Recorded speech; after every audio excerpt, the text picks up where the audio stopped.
right. Ladies and gentlemen, this is Why Am I Nerds? It's Alphabetical Games episode, I think, 10. I don't know. I'm just done, so this is just another episode. I'm Cameron James, and joining me today is Jason Porter. And as always from the beginning, just Matt, who's got a nice beard coming in. You look like it's getting there. I just decided So are you going with just the goatee, or are you going to go with the side, too? No, it does grow on the sides. It just doesn't grow as thick on the sides as it does in the goatee. But you've seen me with a full beard before. What are you fucking talking about? I have? Have I? Literally, like, we've known each other for almost a decade at this point. Yeah, true. I don't know. Really? Wow, dude, you must be just out of it. Like, literally, look at my hair. Where I've had, like, a full, thick-ass beard. Like, what the fuck? Fuck if I know. Disgusted that you don't remind that. Because you don't remember that. Like, you've been clean shit. I mean, we almost died together. I mean, yeah, exactly. That was like literally like almost 8 years ago now. But that's why, like, dude, I've been shaving for every day or every like week for fucking 6 months, and I just got fucking tired of it because of, yeah, I just got tired. I got tired of cutting my hair too. Beards come back. It shows. Yeah. Yeah. Fuck you. But all right, so let's dive in. What are we playing? Because I guess we can talk about me playing Prey first. Yeah, I think I like it. I have no clue what the fuck is happening. There's so much going on, and yeah, it is like it's like BioShock, and I don't like it. BioShock and it's like BioShock and Dishonored. It's like a combination of BioShock. Yeah, it's like space horror, but sciencey, but like alternate future. So you have like, like that's like one of the plot points is like the reason why like they have the space station up there and humanity advanced so technologically was because JFK wasn't assassinated in that universe. He survived his presidency, and then like the race to space and all that shit, like it just advanced us so much. So it's like alternate history, but there's definitely a lot going on in that game. Yeah, I mean, especially because like every time you get to a computer, especially if you're in like right when you get in like kind of right away, it'll be like crew members, and you have to find the crew member. I'm like, what? Like then I have like a million markers on my map. I'm like, what is going on? Like, where is my main mission? And I will say what the game does pretty well is, so if you don't pay attention to what the main mission is, you're like not gonna, like, it doesn't hold your hand. Like there was something where I had to go into in the beginning of the game, Lonzo, something or other, one of the doctors, you have to find him, and I like wasn't paying attention. I was like, what do I have to do to get to this guy? And I didn't realize that I had to go to like some air type thing, get in my suit, and like fly around in my little suit. But it's cool. I mean, I'm gonna finish it out. Obviously, I said all these games I'm gonna beat regardless if I break the controller or not, unless I rage quit it. But I don't think I'm gonna rage quit it. It's not a rage inducing game. Like maybe if you were playing on the hardest difficulty, and I don't know, I don't think there's any trophies for like playing the game without dying or anything like that. But that could make you like a little pissed off. But otherwise, it's not a stressful game. I mean, there's like there are the horror aspects of it, but it's not really what I would consider stressful. But it's not a game that you can just phone in and you can't just half play it. Like you kind of have to be paying attention. So at least to like, you have to be like at least like 75% involved. Because if you're like, just like, oh, like you're listening to something and playing the game, you're just going to completely have no fucking clue what's happening. So yeah, you're like talking to yourself, like you recorded yourself doing something. It was, and I'll be honest, like the shocker for me, like right off the bat, when after you do the helicopter and you find the thing, it's not really a spoiler at all, but like after you go back to your room the first time and you have to break the glass and you find out that you're like inside of a compound, I was like, what the fuck is happening? Yeah, this game is an absolute, there's a lot of mind fuckiness going on in this game. There's a lot of you think things are happening, but they're not. Yeah. So no, it's fun. I mean, I'll finish it out. Like I said, it's definitely not a game I would have bought it for full price by any means, but it's fun. No, but I enjoy it. For $9 or less than $10, it's not a bad trip. 100%. Jason, what about you? What are you up to? Because you texted me yesterday something called Ed, and I was like, what? So I've actually been playing quite a bit of Elite Dangerous this past week. Nice. And I've always kind of dabbled in it. And I'll go for I don't know, I'll go for like a month just going in the starting system, doing kind of like The Witcher. But I always gravitate back towards Elite Dangerous. It just, I really like it. I really like the scale of it, the scope of it. It's a 1-to-1, galaxy. What is it like No Man's Skies? Like what I didn't, because I was trying to see what it was. So I couldn't follow it. No, so it's God, I don't know, takes place in like the year 3000 something, but yeah, it's you're just on it's a 1-to-1 galactic scale of the Milky Way. So hold on. Is there fighting in it, or Matt, you know about this game? Yeah, so it's exploration, it's combat, it's training mission, it's you can become a trader, you can become a mercenary, you can pretty much do whatever you want. It's literally, you just get you get in a ship and you fly, you explore, you do whatever you want. It's PC only? No, it's on console. It's for console. I have not played it on the consoles. For the life of me, I don't know how the controls would work via a console device versus an actual like joystick and flight stick assembly like I have. There's a lot of stuff that you have. I just don't know how you would assign actions to the limited number of buttons you have on an Xbox controller or a PS4 controller. Interesting, because I know that I saw an ad on IGN. They had like the #1 Alienware laptop for some reason. It was on sale for like $1,700. It was like 60% off from like $4,000. And I literally had it in my shopping cart. And I was like, what am I doing? I don't have fucking $1,700 to spend. So I ended up not getting it, but it was like a souped up, because you texted me before that you have to get me a somewhat decent PC to be able to play these things. Because there's a couple games I would definitely like to dabble in, but I mean, we can build you a desktop for half that, dude. Decent, yeah. We'll get to that. We'll get to that stage. Matt, you're up, because I know you've been having a little bit of a drought, is what you texted me. I don't know. Yeah, dude, what was that, like Wednesday 2 days ago? Or whatever? Yeah. Oh God, I don't know what it is, man. I am fucking striking out just big time on my game purchases recently. So last week it was Cuphead. Mm-hmm. I had just bought Cuphead and I was just going to start playing it. And then I also got earlier this week, Mortal Shell came out, another game, a Souls-like game, PlayStation 4 and Steam. And I'm suffering from the same thing with both of them. They both have a lot of really great qualities, but I just really don't like them very much, and it's very upsetting, because I was really hoping to have a lot of fun with Cuphead, and and that's why I'm not trying to shit on these games. I know a lot of people like both, more so because Cuphead's been out for 4 years now, almost. I think came out like 2016, something like that. I just know awesome. Yeah, so Cuphead's been out for years now, but I know that Cuphead just has an amazing following, and the graphical style and the presentation is really fun, but just the gameplay, just to me, it just seems super generic and not something that captivates me. And I mean, when you're traversing the world, the game more or less just consists of boss fights, and then there's a couple scattered run and gun missions, they call them, where it's just like, here's your grid, run from left to right like Mario or any other shooter, and just get to the end. There's no time limit, I think, and just shoot your way, and it's very difficult, and then that's it. That's all it is. It's just that and a boss fight, and then there's 2 more boss fights, and then another boss fight. It's just, I don't know, it just really didn't grip me very much, and that was super disappointing. And then Mortal Shell, I just really can't get into it. I mean, you don't have a lot of diversity with, your characters. You're essentially just walking around in the shells, as they call them. Like your guy, I don't know if either of you watch Westworld, but your character looks very, very, like someone said, oh, your character looks like the precursor civilization from Prometheus, which I would disagree. I mean, they look kind of like that, but they look more like the Sentinel hosts from Westworld, in the secret base they have in the one in season 2.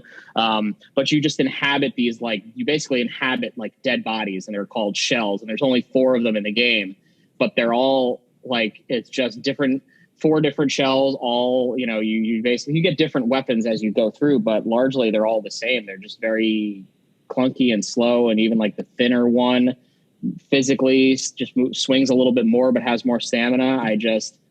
I couldn't get into it. I mean, the environment there's only like 3 environments. I had gotten to the second area, which is, it almost looks like the Fortress of Solitude. It's just like a lot. It's not a cave system, but it's out in the open, and it's just all these giant rocks and like pillars and shit. But I really couldn't get into it, and I'm super disappointed because it looked like a lot of fun and it was going to be an interesting Souls-like game, but it just didn't grip me either. So I'm hoping maybe if they do Immortal Shell 2, they can expand on it and maybe tweak some things. But yeah, I'm striking out on games right now, so I got to start revisiting the library of stuff that I already have, and maybe not buy anything for a while, because I feel like if I buy something now, it's just going to end up not being great too. Well, don't worry, man. You're only 2 weeks away, 3 weeks away from Kingdom of Amalur. Oh, I'm not getting that right when it comes out necessarily. I gotta let the reviews come out for that and really see how that works. And some tells me that game's gonna get pushed back last minute. So. Yeah, most likely with my luck. Wait, so would you say Mortal Shell is more like Bloodborne or more like? I would say it's no. I wouldn't even define it as like either one of them. Honestly, really, it's weird. It's its own thing. You can tell that it's drawing its inspiration. There's no doubt. Like anybody who picked up that game, if they didn't know what it was and you just like gave them a controller and you're like, here, play this for a little bit, they'd be like, oh, is this like, you know, Dark Souls 4 or what is this? You see it draws on those elements, but it really is its own thing. It's the combat is definitely different. Like they have their own parrying system, and then the ability to like, your blocking ability is like you literally like turn your skin to stone for a second. And then it's like you can take a hit without getting like killed. But it's definitely its own thing, but it definitely draws its inspiration. Like it's that's why I don't want to just say, oh yeah, it's just like Dark Souls, because it's not. It's trying to be its own thing, but it's not hiding the fact that it drew its inspiration from those games. So it's them saying, you know, we really like these games and we want to show our appreciation for it. But it just wasn't doing it for me. So I mean, I have it digitally, so I can always go back if I get the itch to give it another shot. But just both of them, unfortunately, not gripping me. So damn, that sucks. Well, yeah, whatever. Hopefully, Kingdom of Amalur does well. But once again, this is Why Am I Nerd presents Alphabeted Gold, where you can follow us on Instagram at Why Am I Nerd Official, Facebook.com/Why Am I Nerd, and listen to new episodes every Monday on YouTube and your favorite podcast service. So real fast, I want to touch base on something. I don't know. Did you guys hear about this? So obviously, we don't know much about PlayStation or Xbox yet. Obviously, the leaked rumors and whatnot. But with this DualSense thing, how they were talking about how it can lock the trigger in what's the game? It's the new Arcane game. Yeah, they were saying like if you're Deathloop. Deathloop. Yeah, they're like if you are running around and you're going to shoot your gun and the gun jams, it will like lock the trigger so you can't even press the trigger. Like or it'll like you're pressing the trigger but nothing's happening. Like that's how the game will work against you. Like that's how they're using the technology of the controller. Like if your gun jams in the game, you won't be able to use you can't press the trigger, which is pretty cool. You think so? I think that's fucking awesome. Like I like that shit. Cause you know how many people, if they integrate that into like the next Call of Duty game when this comes out and they're like, yeah, we're adding in a gun jam mechanic, how many people are going to get so pissed on streams when their gun jams up and they're going to be like, oh, this fucking game is so stupid. Someone hacked me. My gun jammed up. That wasn't supposed to happen. Oh, it's going to be so fun. That's great. I think that's so cool. Those are going to be great to watch. I know. It's going to be great because then people are going to be going back to using revolvers. Better than people getting swatted. Yeah. Remember when that was a thing? It's still a thing, dude. People still get, yeah. Oh yeah. I mean, it's fucked up, but yeah, I was reading, it was a couple, like a month or two ago, someone got swatted and unfortunately, I think like someone got shot. I don't know if they died, but like, that's the problem with swatting is like if you swat people, you're terrible. But yeah, not to get dark, but that's, yeah, it still happens. People still swatting is where. I just thought it was like this random thing that happened a couple years ago, and it had its like 10 seconds of fame and then went away. I didn't know it was still like active. What is it? Yes. So Cameron, swatting is basically when someone's doing like a live stream and they're playing whatever game they're playing, fucking Minecraft or they're just like Overwatch, and then someone who's watching the stream, who's like, you know, a hacker or whatever, will find out their IP address, where their house is, what their address is, and will call in a hostage situation to the police in the local area. And then like all of a sudden they're just playing their game, and then like you hear the fucking front door get like blown open, and then the cops come in and are like, get on the fucking ground, and then it's like, oh my god, what's happening? And then it turns out that they assembled a SWAT team for no reason. No way. I'm not even kidding you. Just Google swatting and you'll see like all these streams where it's happened to people. It's fucked up. Because people have died. People have actually been shot and killed during these swats. So especially with everything going on today. Like I said, I had no idea it was still like a thing. I thought this was like, I remember it being a thing like 3 years ago, ballpark. Yeah. And I thought it just kind of like ran its course. I didn't know it was still, god damn. It happens occasionally. Yeah. It's fucked up. Yeah, that's ridiculous. So, but just what do you think about the locking of assuming it's going to mean that, because they didn't really go detailed on it, but I'm under the impression that it's going to lock the trigger. Like the trigger's locked. Like you can't move the button until you unjam your gun. Yeah. I'm curious to see what the mechanics to unjam the gun will be. Again, with all this controller technology, is it some sort of, you know, shake the controller or vibrate it a certain way or tap it like you're tapping the butt of a gun? I don't know how they're going to do it. I think it's really cool.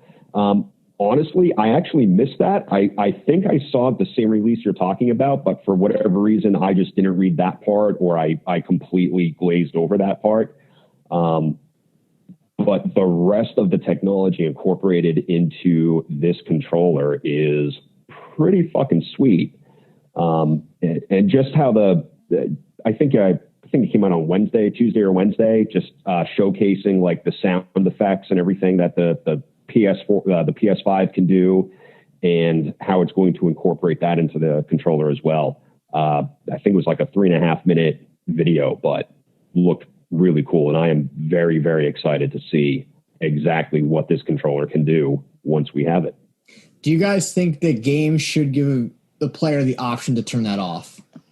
I feel like they'll have that ability. I mean, yeah. I feel like that's just an extra feature, like that you can experience at your choice, but you can also turn it off, because you got to remember those kinds of features are going to suck up a lot of battery life on those things. So I feel like they kind of need to give you the ability to go into your settings and turn like a setting that just says turn off Duelsense special features or whatever, so that you're just not sucking the life out of your battery. You know, like the only thing it'll have on is just vibration maybe. But the majority of those games, like the Call of Duty, the FPS games, I can see in like an easy mode, it would be off by default.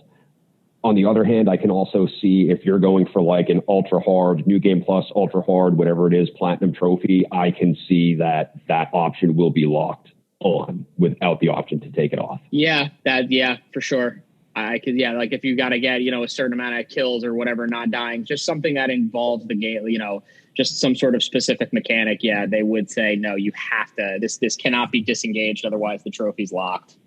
They also said too, they were talking about the Spider-Man Miles Morales, how I guess the controller also will rumble in certain spots to like tell you when an enemy attack is coming. So if someone's coming at you from, which I don't get this part. So if someone's coming at you from the bottom left of the controller will rumble.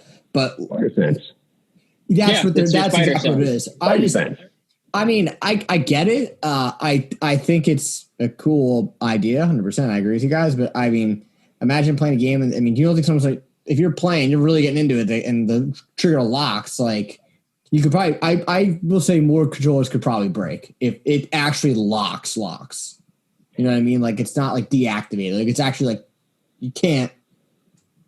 Yeah, but then if you're breaking your fucking controller because of that, then you need to relax. You need to fucking slow, like just take a second. I was going to say, with all the technology that is in this controller that we know about right now, that we've actually seen and read about, there have got to be safety precautions and backup systems built into it to where like the action of the controller locking that trigger won't damage it.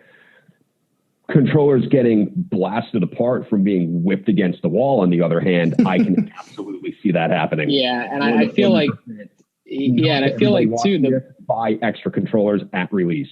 100%. That's what I was gonna say. I feel like the price tag on these three of them. controllers is gonna be expensive too. They're definitely gonna be more costly. I mean, the standard controller's like $60, but if you get one of the special colored ones, it's like $64.99 at least. So these controllers are probably gonna be at least $70, I would imagine. I was gonna say 80.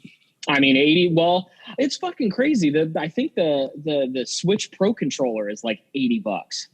Yeah. So if that thing's $80, then yeah, I guess it wouldn't surprise me if they did a PlayStation 5 controller and that's about $80. So, I mean, I've never broken a controller due to rage or ever throwing. I've literally never fucking thrown a controller, so I can't wrap my head around that. Like, I'm not going to get so pissed that I got to spend $65 to buy something again. So the Pro controller actually varies. I did it once. And $65 was enough to not make me do it. Exactly. I have no desire to have to spend that kind of money because of something like that. Now, if like all of a sudden it's like sitting on the edge of the bed and it drops and it falls and it hits the floor and it, one of the triggers gets like cracked or something like that, I get that. But I would never take a controller and just whip that shit across the room because I was upset that I got quick scoped in Call of Duty or something. I mean, I broke my cell phone, my old cell phone, from smashing my controller against it playing Neo 2. I threw the controller I threw the controller next to me. I was on the couch and somehow it hit the front of my screen perfectly and broke the camera somehow. It got all whacked out. They couldn't fix it. So I had to get a new phone. Real fast, the Switch controller varies anywhere from $70 to $50 depending where you buy it from, which is weird because yeah. They're the Zelda edition of it's only $50, but the regular one is $70. I don't know where they got that. Yeah. So, but it'll be interesting to see what happens. I'm excited to see. Obviously, it's probably closer than we all think. We're all assuming it's 2 months away. Approximately 2 months away for the PlayStation 5. Yeah, we're already in September. Not just yet. Yeah, you figure not just yet. 9 weeks. We got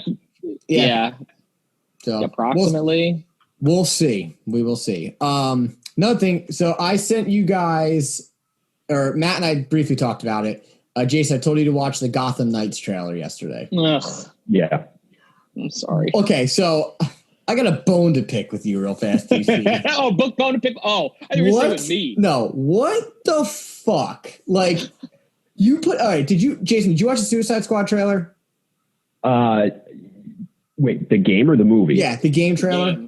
No. Okay, so there's a game trailer. You can watch it. I meant to tell you to watch it. But so Gotham Knights and Suicide Squad, they don't show anything about Suicide Squad yesterday on DC Fandom. They show nothing. They show a cinematic trailer. Game comes out in 2022. Matt, am I the only one that thinks that game looked like fucking Sunset Overdrive? No, oh my God, dude, we're totally on the same page. Okay. This looks like some fantastical, like what is this? What kind of game is this trying to be? No, absolutely. It 100% looked like Sunset Overdrive. And I've never played that game, but I know enough about the trailers and gameplay that I have seen that it looks just like that shit. I was like, what is this? And then the Captain Boomerang apparently has some sort of speed force where in the comics, he doesn't have that. His son has it. Yeah, he basically has. I'll say this because I think Jason, you played Overwatch, right? I'm sorry. You played Overwatch, right, Jason? No, zero desire. No? I've seen plenty of videos. Okay, you played Dishonored though. Then the mechanic that he has, I wouldn't even define it as blink. It's like it's the shit that Tracer uses in Overwatch, where it is a blink kind of thing, but she's just like it's like this weird teleporting, but it's not like blink. I wouldn't call it blink from because that's just more like you're there and you're gone. But this is almost like electrical. Yeah, it almost looks like a weird speed force. It's just time dilation thing. It's so fucking weird. And it'll be interesting because, like I said, I don't know. When I was watching, I was like, wait a minute. Captain Boomerang doesn't have that ability. His son does. So is it his son that you're playing at, or is it going to be they're just taking his son's powers and putting it in with Captain Boomerang's powers? I don't know. But the fact that they showed a cinematic trailer for 7 minutes, maybe it was, how are you not going to show any gameplay? And that game looked so, and Matt, the other Matt, Golden Voice Matt, was like, bro, I can't wait to play and kill Batman. I'm like, what the fuck were you watching? Hold on. Actually, so I'm telling Matt right now, and I don't even know Matt. I haven't officially met him ever, but Matt is not going to get to kill Batman because they confirmed last night. And I'll just say this: so the Gotham Knights game is its own universe. That game is a totally separate, new created universe. The Suicide Squad game takes place in the Arkhamverse. Yes. So Batman will not be killed because Batman is quote unquote dead. Granted, we all know, spoiler alert, when you play that game, he faked his death at the end of the game. So he is not there. And I remember reading something the other day that said that you will be fighting.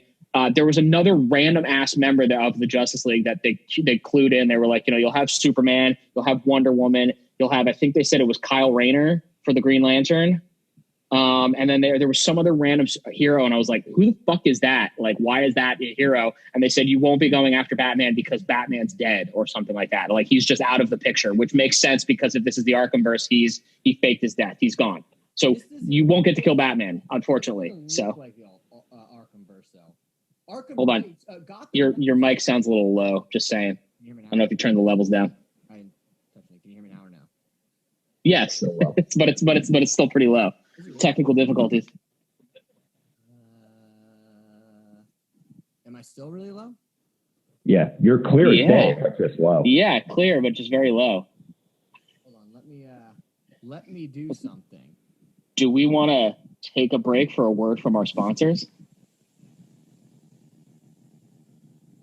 Guess not. No, but I'll just keep this going. But no, when you get a chance, Jason, watch the trailer. It's very weird. Like, I can't say that I love it, but I also can't say that I hate it. But it appears or Arkham Knights. The Suicide Squad game. Okay. I think I'm out on Gotham Knights. So basically, it's like in that. Oh, I think Cameron's starting to come back and he sounded a little louder. Much better. Okay, so the Gotham Knights game is weird because it's its own universe, and it's like the trailer starts and it's Bruce Wayne talking, and he's like, "If you're reading this, if you're hearing this message, I'm dead." And it's basically him putting out the message to like Nightwing, Red Hood, Barbara, Batgirl, and Robin, like, "Hey, yeah, you just gotta, yeah." Is it Damian or is it? I don't know. Is it? I was gonna say that you could assume if it's Damian and they don't give him a fucking sword, fuck you. Like, it would, yeah, you know what? It would have to be Damian because if you're playing as Nightwing, it's Dick Grayson, and then you've got Jason Todd, who's Red Hood. So it's gotta be Damian then. But here's the other thing too, and maybe I'm just an asshole and I'm not paying attention to their universe.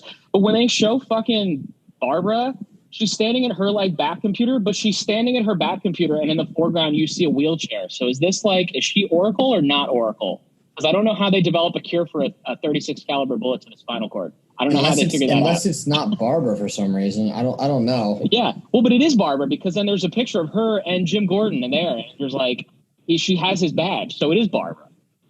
Like, I don't get it. And I'll also say this too. There's no way Batman's dead. If you read fucking Batman 52, he's not dead. So. Yeah. He's definitely not. I mean, the only character in this game that remotely has my attention is Red Hood. That's it. Everybody else had no interest in playing. I'm like, why would you use the game's co-op? Yeah. So I guess my question is, are we starting to see couch co-op come back? Because they've already said that Suicide Squad is a 4-player co-op game. You can play co-op or not, in and out. Gotham Knights is only 2-player co-op, which I thought was weird.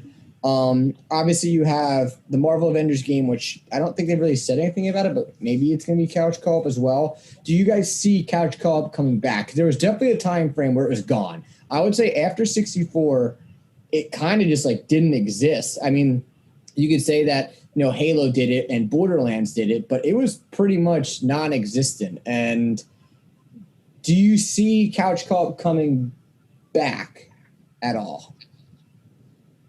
Jason? I was never, whenever I played, and if I was doing online, it would be online. If I was just sitting in my house playing, I never went for co-op games. I always just did either. And if the option was there, I would always choose the single player campaign. Me too. I think the last co-op game I actually played was Sonic the Hedgehog 3 with my friend back in the 90s. Yeah, and one of us would be Sonic, the other one would be Tails. And And even Knuckles too. Or Sonic. I think it was Sonic 3. Sonic 3 would have been Sonic and Knuckles, I think. Yeah. Yeah. Okay. But, well, no, Sonic and Knuckles was its own separate thing. Yeah, it was like a black. It was Sonic 3 or Sonic and Knuckles. One or both of them had a co-op mode. Whatever game was out in like '93, that was. But yeah, I was never really into all the couch co-op. Kind of like the LAN party of consoles. I was never into that. Yeah. So do we say this is a comeback, or do we think it's just ironic that you have three games putting out almost the exact same concept and it's all superhero related? Who did it first? There's no way. These games are obviously in development for a while, right? So did somebody leak this concept to these other? Like, it just doesn't make sense that you have three games with the same idea coming out at this almost year, exactly. You can say in a year. I think it could just be just the fact that more than likely around the time that these games were being seeded, I guess you would say, like they were starting to develop very early on with these games. Co-op shit was just like bumping three years ago. You know, it was just we were getting all these crazy game releases. Like, I mean, Overwatch now is a couple of years old, so it was probably all these games have been in development for at least 3 years, I would say, maybe 4. So it was just probably back then. Like, I mean, and even now, it's just still, it's like everybody's trying to make some kind of fucking cooperative multiplayer battle royale type experience. Like everyone's just trying to fucking do it. And I got to be honest with you, I don't need games where I have to play with other people. I would like it to be optional, which I think both of these games will be optional. I don't have to play it with someone else, but I don't want that to be your hallmark focus of like you're Dick Grayson and you want to play with Red Hood and you want to run around this new version of Gotham. Like I don't need to have a friend with me and trying to coordinate that. And then with the Suicide Squad thing, like I just want to play the game. Like give me a good story-based single-player game and then have just maybe something separate for the multiplayer. But everybody's doing it. Yeah, so in Suicide Squad, they did confirm that you can play as all 4 of the characters at once. So you have King Shark, Captain Boomerang, Harley Quinn, and Deadshot. And you have all 4 of them at once at the same time. You could switch between them. So I guess realistically, if you only wanted to play as one of them, you could just play as one of them. So I guess if you said that you wanted to play the game 4 times, you could play 4 different versions of it, however you want to put it that way. But I do think that Gotham Knights looks more like you should probably play it with 2 players is the vibe I was getting as they kind of want you to have another partner. I know Jason, you don't know much about the Batman stuff, or you know your fair share, but you were like the eyes at the end. So the Talon is the new the Court of Owls. Pretty much, he's like this main. They're probably their main, I guess, like assassin you can say, and different people. He's like the Terminator. The vibe I got from it. Yeah, but they portray him differently in the movie, in the Batman vs. Robin movie, when Damian goes to the Court of Owls and he trains with the Talon, and the Talon tries to convert him. They kind of portray him differently. The Talon is a cool character. Hopefully, maybe you can play as him as in like some DLC content. But it's interesting with the Court of Owls thing, and we can just roll right into this real fast. I know it's not game related at all, but obviously they showed the Batman trailer, and they essentially hint at the Court of Owls, like you said, Matt, when you sent me it yesterday. In my opinion, I thought that the trailer kind of had me split. I thought it looked really good. I thought that the vibe I got was awesome. It's definitely, like we said, it's a different universe. It's not the Justice League universe by any means. But I am personally not a fan by any means of the way that they made Robert Pattinson look and Bruce Wayne's look. I don't like it. I don't like the bat suit. It reminds me a lot of RoboCop, if you want my honest opinion. That's the vibe I got. And even Matt was like, Golden Bush, Matt was like, dude, RoboCop, you're right. Like when he's standing there. Is it worse than bat nipples? No, nothing will ever be worse than the nipples. Not by any means, but it was. I mean, you're right. Like I could not believe. I thought the way that they made Colin Farrell look in that movie is awesome. I think you cannot. Fantastic. Yeah, like it's dude that he is unrecognizable as Oswald. 100%. Like you can't. I mean, well, they call him Oz in the movie. They don't refer to him. I don't think it's Oz. That's just Oz. But like he literally, like if you were like, hey, do you know what actor this is? I would say I have no fucking clue who that is. And then it's like it's Colin Farrell, and it's like what? That's fucking Colin Farrell.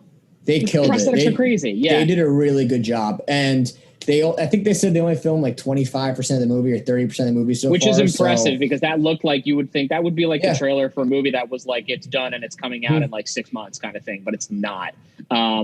But I also will say too, I like how the Riddler in this one, the actor that's playing the Riddler, Paul Dano, has he's a really good actor, and he's done a lot of movies where he plays these characters that are like very nice and presentable and just friendly, but have these very deep-seated, like crazy amount of rage when he snaps in these movies that he's been in. So I think this version of the Riddler, because they're basically painting him like he's a serial killer. Like he's not just somebody who wants to like take hostages and make you solve riddles. Like he's straight up like, it looks like he's going to be a serial killer. And I think Paul Dano is probably going to fucking kill it as the Riddler. So. Did they show him in the trailer? Because I don't. Yeah, he's the dude who's duct taping up the guy at the beginning. That's the Riddler. I'm almost certain that's the Riddler. Okay, yeah, I was trying to figure out who that guy was.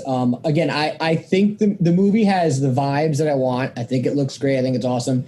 Again, I don't like the emo look that they kind of gave Bruce Wayne. Matt sent me over a thing. He's like, you know who you remind me? He sent me over a picture of Tobey Maguire when he was in Spider-Man 3.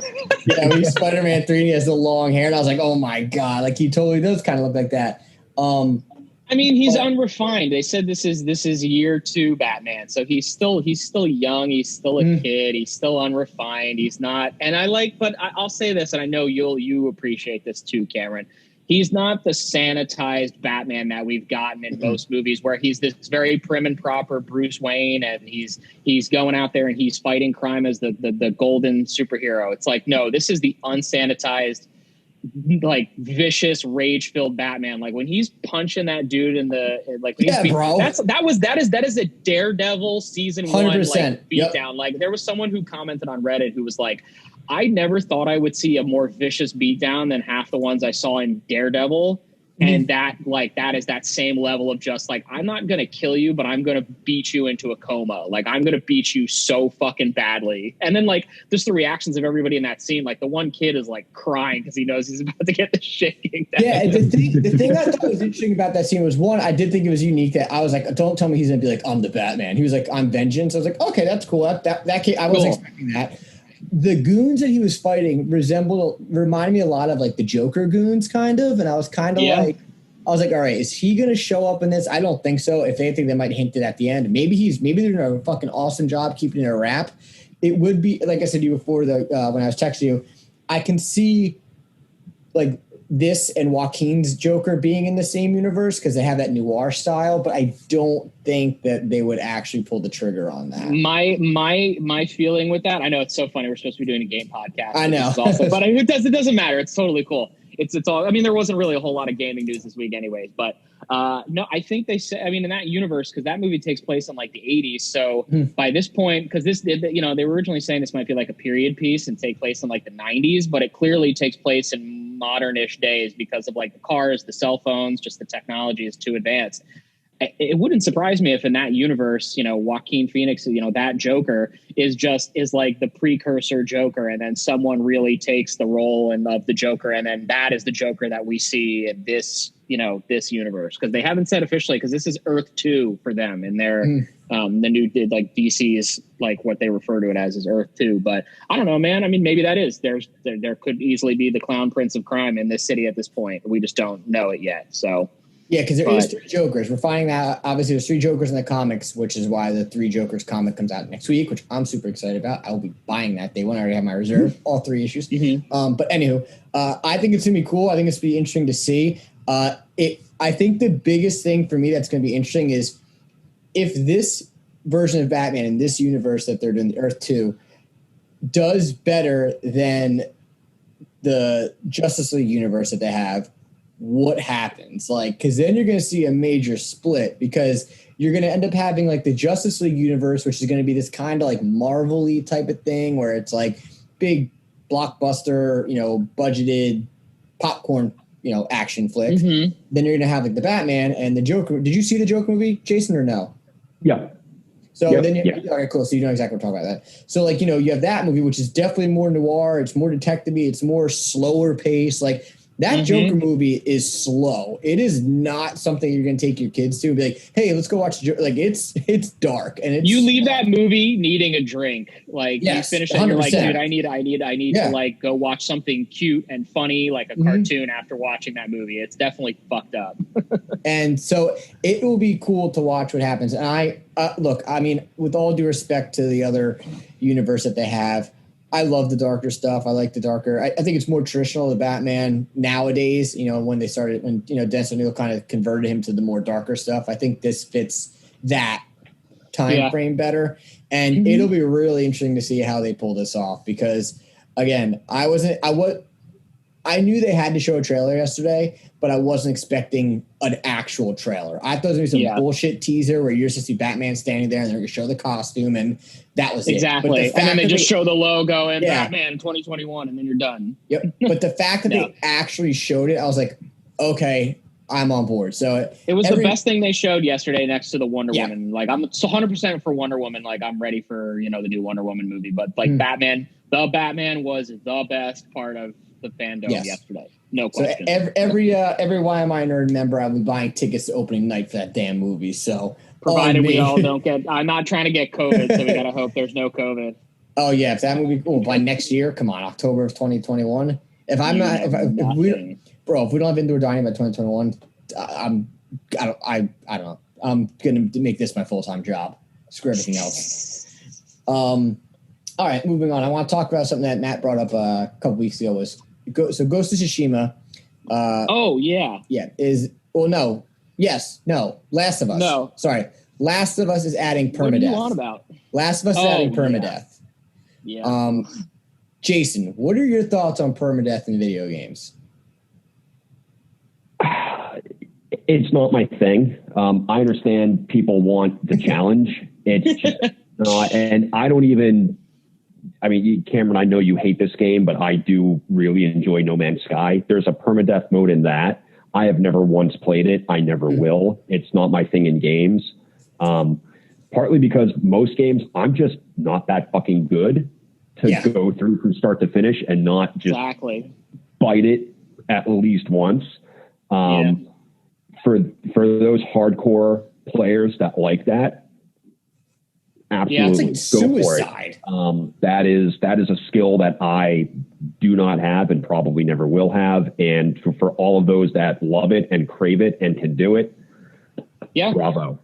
Yeah. I tip my hat to those people. Yeah. I could never get into it. I don't care if you have that option in a game. Please, by all means. I don't do it though. The only kind of game where I will be somewhat okay with my character dying and then being gone is when I've played games like, when you play like an XCOM or like a tactical kind of game, and in more traditional ones, like if your unit dies, the unit dies, and that's fine. You have your knight, you have your mage, whatever. If they die, they die, but you can always get another one and just build it up and everything. I mean, I think that's a mechanic in Fire Emblem too. Like if somebody dies, they can just die. That's the extent that I would do it. But like in a game like fucking Diablo 3, where you're going to spend like 80 hours with just one character, and you get to one point and somehow get smoked by something, and then that character's dead and you have to start the game over again, I would never play that game again. Yeah, that's it. Nor would I. Yeah, I'm out. I'm 100% out. Do something like that, I just wouldn't buy the game. I just wouldn't even start it because I wouldn't want to invest any amount of time in it. Yeah, I mean, especially being the fact that this is The Last of Us, and The Last of Us hard mode is fucking hard as it is. Who would even try to do that? I mean, I get it. It's like a trophy. Like, all right, you get the trophy, you got balls. Like, I'll give you it. You got some fucking serious balls and you're good at the game. Or you must memorize every single pattern of every character. And that game doesn't really have patterns either. They have some very intelligent AI in that game. Here's what's going to happen for permadeath hard mode in The Last of Us Part 2. You're playing the game yourself. You're good. 45 hours in, you get to the basement of the hospital and you're like, you know what? The Rat King. And you're spending $65 on another controller. Yep, you are totally right. Because that boss fight, I think I said that before, to me was way out of place. Absolutely. I did not like that boss fight at all. I was like, why? That just came out of nowhere. I ate shit probably 9 or 10 times. times. Me too. Just before I'm like, fuck it, kneel, craft, run, run, bomb, and just. I still don't know how I made it out alive. I don't either. And then it spawned like this other thing. Yeah, and everything after that part was an absolute cakewalk compared to that one, 10-minute fight. For me, it was about 10 minutes. Yeah, I would not ever fuck with that. Like, I don't know. 9.5 minutes was me just hightailing it the fuck away from whatever that was. So. Yeah, and it was not. Matt, I think you said you ripped through that pretty quickly, didn't you? That boss fight? Yeah. I was stacked when I went into that boss fight. I wasn't. I was like, what is this? I had as many pipe bombs as I could hold. I had as many Molotov cocktails as I could hold. I had all of my weapons were basically fully loaded. I had upgraded the fucking shotgun at that point for Abby to have Dragon's Breath rounds. So I had the shotgun that shoots fire out of it. Like I was stacked. It's just the thing that was harder to kill was that little fucking I was going to say zombie that detaches itself. It's a little harder to kill. Yeah, that was a little bit harder to kill because it was so funny because I'm like, stop running away. I'm trying to kill you. Yeah, it was annoying. Stay put. I'm trying to murder you. And it just wouldn't fucking stay put. That was the hard part. But no, dude, I granted, when I left, I had no fucking ammo left. But every time I'm shooting it, I'm just like, it's just stunned. So it's like I'm throwing fire at it and it's freaking out. And then I'm just unloading on it and then hitting it with fire again, bomb. So it wasn't as bad as it could have been. But on a hard mode or permadeath, I would just rather have what I like about that game and just never do that. So, yeah. Well, like I said, Matt, Krez, anyone that's into that permadeath bullshit, the three of us here are not, and we will not be doing that. So, before we get into our last segment, here's a quick word from our sponsor. Why Am I a Nerd podcast network has been brought to you by our sponsor, Me Moms. The best breakfast and lunch down the Jersey Shore with 3 great locations in Wall Township, Middletown, and Brick, New Jersey. Me Moms specializes in unique and fun takes on your traditional lunch and breakfast items. Open 7 days a week from 8 a.m. to 3 p.m., you can find more information at www.memoms.com. Welcome back. Fuck you, Mac. We're on our last segment of the day. We're going to talk about 5, what do we say, 16-bit and 8-bit games that maybe we'd like to see remade. Why not have a good time with it? Matt, you look a little confused by this. Yeah, no. I got to find my list. My list is interesting. I'm assuming none of us definitely are going to have the same ones. And let's just go through it and talk about these games real fast. So, Jason, you can start. All 5 all at once? No, go one at a time. Yeah. Okay. First and foremost, Super Mario 3. Yeah, that's all actually. Sorry, that is one of mine. Is it really? Yeah, 100%. Dude, I love that game. I don't need any other features to it. I just would love to see, because that was such a beautiful game. For the time, it was a beautiful game, and even now, it actually for the graphical style, the background, the worlds that you were in, kind of aged pretty well. Yeah. It was just that cartoon style is kind of a classic style.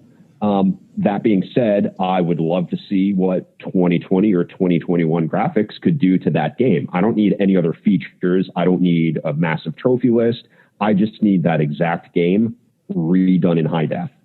And there is rumors that they're doing it. I mean, there's rumors that they're doing this Super Mario Collection NES thing that is supposed to be a reboot of a bunch of games, and that was on it. Would you want to see it, though? I guess my question is, would you want to see it as just like a more redefined, like a 16-bit look, or are you going to try to go where it looks like the new Super Mario Brothers, where it's actually kind of like 3D? I would not want 3D, just because I think it would kind of ruin the overall feel of that specific game. Mm-hmm. And so that game was it was 2D, but it had 3D aspects to it. Like, you could actually drop behind objects. So when you're playing the game, the world you were in was 3D. You just couldn't visualize the 3D. I would want to keep it exactly how it was. I do not want any sort of 3D mode. Interesting. Yeah, I think that'd be a great game. Hopefully they pull the trigger and do it. So, we'll see going forward. Matt, obviously that was one of yours. Yeah. So one of mine then is actually a game that I haven't actually played, but I've seen it, and I think it would be cool to be redone, is Maniac Mansion. Oh, I know that game. Yeah. Yeah, it was for I think it was for NES. I believe you're right. Yeah. I think, again, I haven't really seen it. I mean, I've seen gameplay of it, and a lot of people talk very, very highly about it. I think it's just the fact of, like, the name itself, Maniac Mansion. Like, imagine being locked in a mansion with a bunch of psychos and having to try to find your way out. I think it would be cool. The reason why I haven't played it is an NES game, and it's not really an NES game that I would say holds up well. It's not like the original Zelda, which you could probably still play, but this one was looked a little more like Home Alone. You know, like Home Alone, you had like transition from like room, and it was like kind of like, what the fuck? Home Alone's a janky ass game. Yeah. So, and it kind of looked like that. And the movement, I think, was kind of like more like he didn't actually glide from what I remember. He was kind of more like twitchy, like he kind of like popped from spot to spot. So, yeah. But, we'll see. That was just one of mine. So, but Matt, you're up. What do you got? Okay. So I feel like this could experience some crossover. A lot of these games, I'll say just for reference, would be like Super Nintendo, just because that was the time. But I didn't have a Super Nintendo, so this would be things that I would have played like, obviously many years after the fact. But it doesn't have to be like full 3D, like bombastic, crazy. But like if they just did it with just like fresh graphics and still the kind of like the way that then Chrono Trigger. I love Chrono Trigger, and I would really love for that game to just be remade, but it doesn't have to be like, oh, you're doing Chrono Trigger, but it's going to be like the Final Fantasy VII remake, and it's giant, crazy 3D characters and huge worlds. No, I want it to still be like a top-down kind of game, but just with just new graphics. Like do what they did the Link's Awakening treatment from Game Boy to Switch. Do something like that style for Chrono Trigger, and I think a whole new generation of people would have their brains blown apart with how awesome that game was. So not like Octopath Traveler. No, Octopath Traveler is, and I always think of that Tim Rogers review where he's like, Octopath Traveler it was a good game, but that game was really fucking long. But I don't want that art style for Chrono Trigger. Like I don't want that style of game. It was very unique and a very fun game, but no, I just want Chrono Trigger to come back, man. And I know Vitaly would say the same fucking thing. So he would. He would. Absolutely. We have many conversations about Chrono Trigger. So Jason. Classic. So my next three, actually we've talked about in previous episodes. So the first one is the original X-Men for the Sega Genesis. Okay. Nice. The side scroller. I would love to see that updated with modern day graphics. The one for Sega, you could pick Gambit. And I think we did talk about the first level. I'd actually like to see upgrades on that. I would like to have like Storm as a playable character. I would like to have some of the other original X-Men back into that as well, right? Because I think you could play with, what was it, Wolverine, Gambit, Cyclops, and I'm drawing a blank on the fourth one. Wasn't it Wolverine? Wait, who did you say that already? Wolverine, Gambit, Cyclops. Wasn't Jean Grey? Nightcrawler, Cyclops, Nightcrawler. Nightcrawler. Yeah, that's right, because he was bouncing around everywhere. This game was hard. This game was not easy. No games really were easy back then that were like that. Well, we also didn't have, Google to find out how to beat a boss. We had the 1-800 give Sega your money, $3.99 a minute to get boss tips. That never worked. Yeah, this is a good. And then they had Clone Wars, I think was the second one, if I'm correct. Yeah, it's like the whole game takes place in Genosha, right? It's like the first level is like the first level is like you're in the snow and it doesn't. There's like no start screen. You're just in the snow and you're just like, what? You're just in the game. Yeah, that was a weird one, but it's a good one. I like that one. The next one I got is actually a game that I mean, if they did it, it's just they've already done this game. That's Red Dead with Sunset Riders. I don't know what that is. It was like a Western, it was a side scrolls, a Western game. You had 4 characters. It was big in the arcades, playing the arcades all the time. They had Sunset Riders 2, and then they made a second one. You got to ride horses. It was literally a side scroller. It looked just like it was like a Teenage Mutant Ninja Turtles thing, no different, but you had guns instead. And I would say if you were to make it into a 3D version of the game, it's literally Red Dead Redemption. Like there's nothing else to it. But the game is definitely not a game that holds up well. It's not like the arcade Teenage Mutant Ninja Turtles game or The Simpsons or X-Men by any means. It's definitely not as good as those in the sense of how it holds up to this day. It's definitely wonky and tough to play, I would say. But it's a game I would like to see hopefully one day get redone. But most likely there was talks about it. I know that of bringing it back, but I think any hope of that died hard. So, Matt, you're up. I got a good one. Zombies Ate My Neighbors. Really? Yeah, okay. Dude, I fucking love Zombies Ate My Neighbors. If they the amount of time I put into that game as a kid was crazy. If they did that, I could see them doing like what they did with what's that? Like Plants. The Plants vs. Zombies. Yeah, like what type of how would you like? Okay, like I'm into it. I loved Zombies Ate My Neighbors, and that was you had like a squirt gun, didn't you? Well, that was your main weapon. It was just a fucking squirt gun. But then you could get like other weapons. You could get like a chainsaw, but you could also get if you got like a 6-pack of like soda, you threw it and it was like a grenade. It was just there's so many fucking funny weapons. I love that game. I like unabashed, unadulterated. I love that fucking game, dude. That shit was so much fun. That would do really well on Switch right now, like without it out. Switch, that is a Switch game, and if they I was just kind of saying like, oh, co-op this, co-op that. That game would benefit from being on the Switch and having like online co-op. That would be a fucking blast. Mm-hmm. I would be there day one getting that shit. That's a good one. I like that one. I love Zombies Ate My Neighbors. Such a good one. The first Shining Force for Sega. Yeah. That was one of my favorite games growing up, and I would love to see a remastered version of that. And that was already a fairly long game to begin with. It was 8 chapters. They wouldn't even have to kind of flesh that out like they did for Final Fantasy VII Remake. They took the first 8 to 10 hours and they made a 60-hour game out of it. The original Shining Force, as it was probably, if you played through it and you really spent your time leveling up and doing a couple battles twice and going for all the secret items, that was probably, as it was, a 50-hour game. So I would love to see that get the remastered treatment. And you'd want to see it done as like Final Fantasy VII Remake, or would you say no? They wouldn't have to do that. So Final Fantasy VII Remake, the part 1, they took that first. Midgar was like 8 to 10 hours, depending on how much time you explored, and they made that into a full-fledged feature-length, 60-hour game. The original Shining Force wouldn't need that because that was already a long game. I would like to see just have it remastered and keep the play style exactly how it was. I mean, because that game was RPG, but it was mostly strategy. It was mostly how did you position yourself on the battlefield? What characters with what abilities did you put here?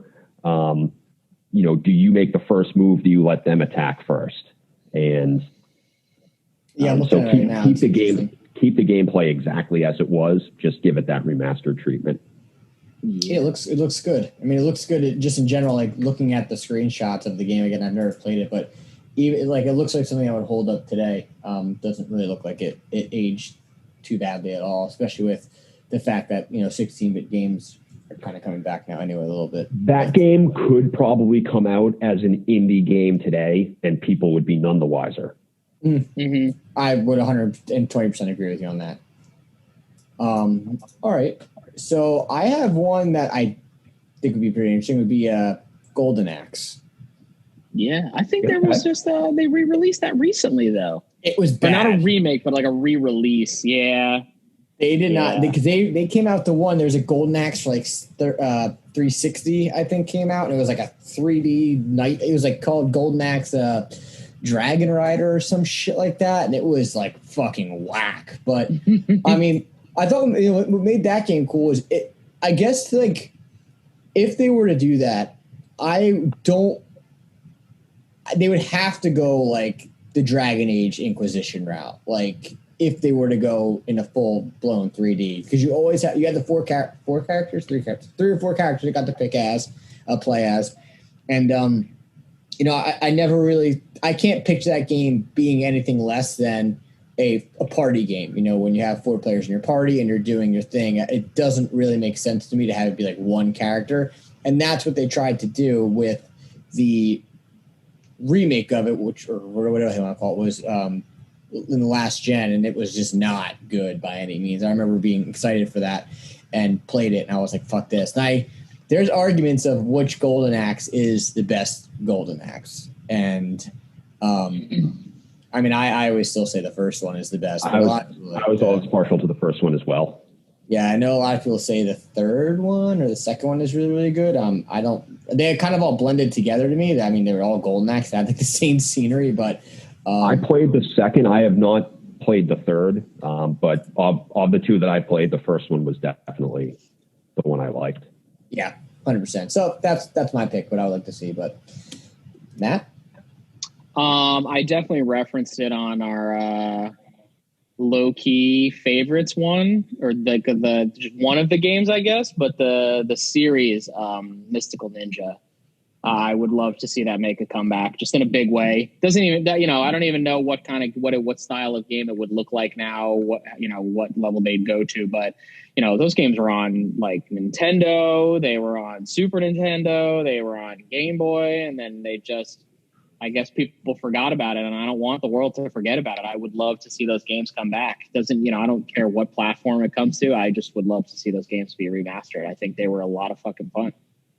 Yeah, I don't know why they don't revisit some of those old classic games and just do what people like. I get it that like we were kids, like the market might not be as big as they would hope because it's kind of going to track like us, but doesn't. Well, the worst part too with the Mystical Ninja series is I don't know if I could be totally mistaken, but all of the games, or the majority of the games, were made by Konami, and they fucking suck now. So they're never going to do it because they're so up in their ass about like mobile games and whatnot. So it's probably never going to happen. But I will still hold a candle for Mystical Ninja to make a comeback one day. And then rest assured that if it does happen, the podcast immediately following that, I will be screaming and jumping for joy at it's coming back.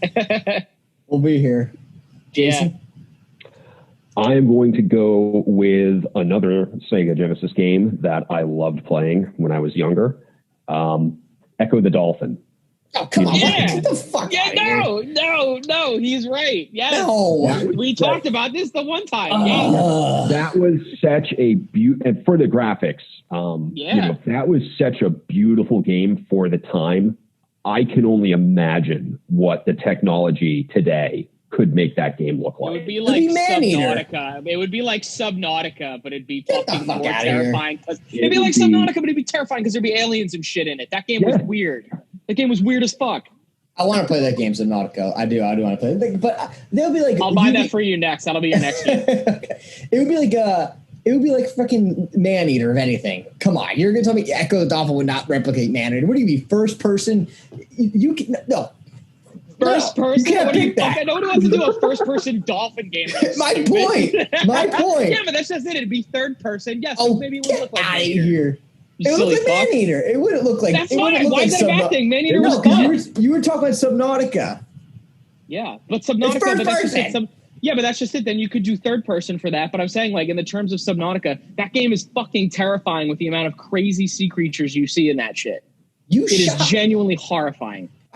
Okay, maybe Echo is just way over my head. I played the game for 5 minutes at a time. Like, what am I doing? I'm out. Peace. Goodbye. Then all you saw were jellyfish and maybe a shark. You didn't see all of the other nightmare shit. You didn't see any of the story. You didn't experience any of the puzzles that you had to do with, your echolocation and the sonar and the time travel. It was great. It was a great game.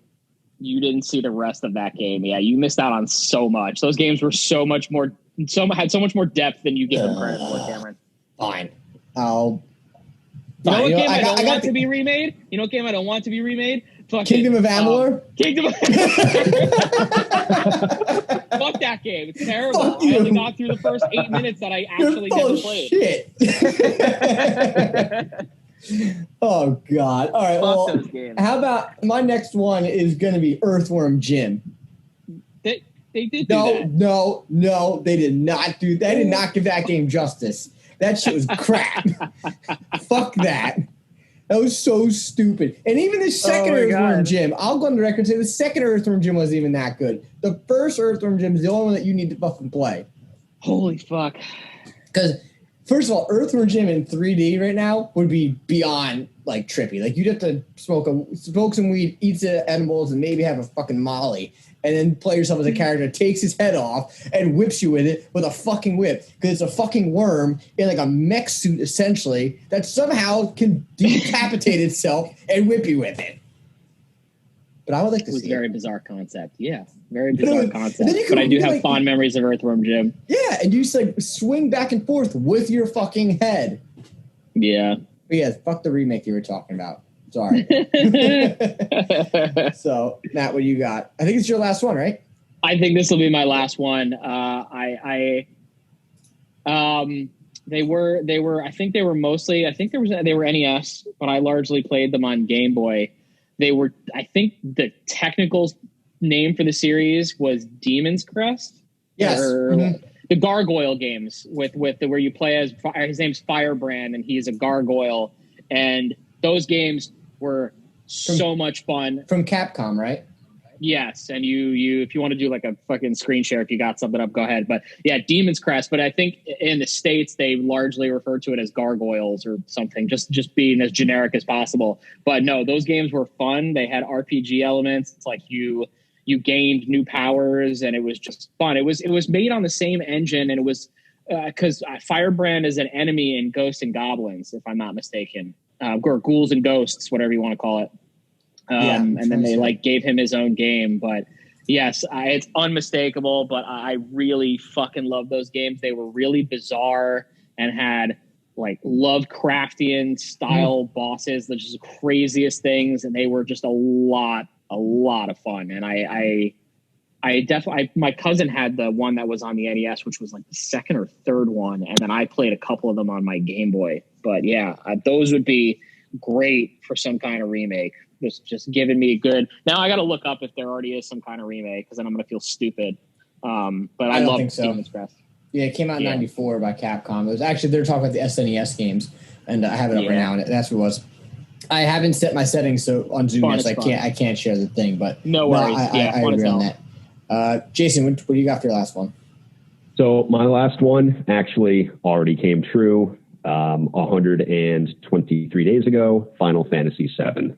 No. Those of us, we've all been waiting for a while. That was, again, probably hands down my favorite game growing up. And for all the hype it was getting, I am so glad that it was finally released and I could relive my late 90s.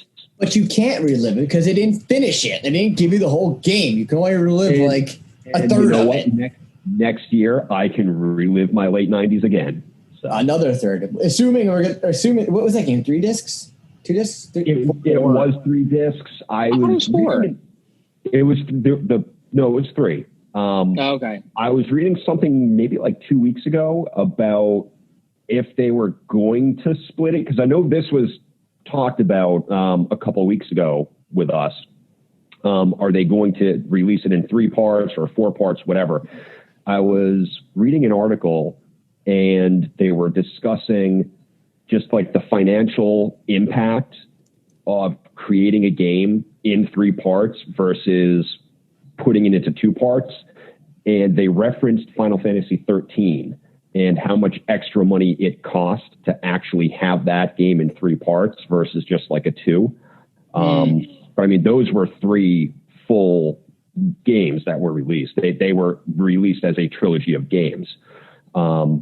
So yeah, I don't know if we're going to get 2 parts on this or if we're going to get 2 additional parts on this. Well, I guess only time to tell. I guess we'll find out hopefully next year. Either way, I'm going to love it. My last one then is a game that I don't know if you guys played it. It was actually a Sega Genesis game, Kid Chameleon. Yeah. Love that game. Dude. I thought that would, I thought it kind of, I mean, the way I would see them doing this is, what the hell was it? They just remade those games on Switch. What the fuck was I playing? Monster Boy. Wonder Boy and Monster Boy. Yeah, so I could see them redoing Kid Chameleon in that type of art style. I mean, that game. I mean, it was like, to me, it was. I remember always trying to get like the tank. You could be like a tank. You could be like a fucking samurai at one point. So I thought that game was, you know, when I was a kid, was the epitome of the 90s. Yeah, it was like, what the hell is this? And I think that would be a really, really cool game for them to redo. They haven't. I just looked it up to make sure that they didn't do anything. They never even hinted at a sequel to that game. They never even hinted of redoing it, remaking it. So I guess this is just a Sega game that just kind of went off the. You want to know a fun fact about that game? Because I pulled it up on my phone because I just wanted to like look at the pictures of it. Fun fact: that game was designed by Mark Cerny, the architect of the PS4 and PS5. Was it really? Yeah. That's interesting. I know. Mark Cerny's had a really long career. It's so much longer than you could possibly imagine. And then he's been behind so many games and just so many things. It's crazy. I love that guy. I mean, maybe he'll come and do something, and he'll make Knack 3. That'll be it. Oh God, fuck that. I mean, you know, like, and you know, just wrapping up. Obviously, you know, we kind of came up with this topic. You know, Battletoads came out. It came out last week. Apparently, it's getting really good reviews. They did dumb the difficulty down, I heard, significantly, where you can play it on an easy mode, and they just said that it's a typical beat 'em up. They said that they did say that the racing and like the little hoverboard part that you get is kind of lame, but I wouldn't be surprised if we saw Battletoads and Double Dragons next. I mean, Double Dragons is a cool game. It popped up my screen when you think about it. I remember the Super Double Dragons for fucking Super NES, play the shit out of that, and Battletoads and Double Dragons play the shit out of that. And I thought the game was actually much easier, much easier than fucking regular Battletoads. But once again, this is Why Am I Nerd presents Alphabeted Goals, where you can follow us on Instagram at Why Am I Nerd Official, Facebook.com/Why Am I Nerd, and listen to new episodes every Monday on YouTube and your favorite podcast service. Guys, got anything to add before we dip on out of here? One small note. I'll just say this. We can maybe talk about it more in length next time. But if you, for everybody who's out there, if they haven't seen it, there was a stealth trailer dropped late this week for a game called Black Myth Wukong. It's a game that's being made by an indie Chinese development company that is based on the Journey to the West story. If you're not familiar with it, just go look it up. But the trailer was fucking amazing. It's like 13 minutes of a pre-alpha build for a game that I'm 100% sold on, but we'll talk about this more in length next time. Check it out in the meantime. Definitely will. Yeah. Because that game did look awesome. Jason, if you haven't checked it out, you should check it out. You might actually dip into that, depending if it's difficult or not, like crazy difficult like Demon Souls. I don't know yet, but yeah, I will absolutely check it out. Awesome. Yeah. Well, until next time, everybody, I'm Cameron James. That's just Matt. Jason Porter. We're out.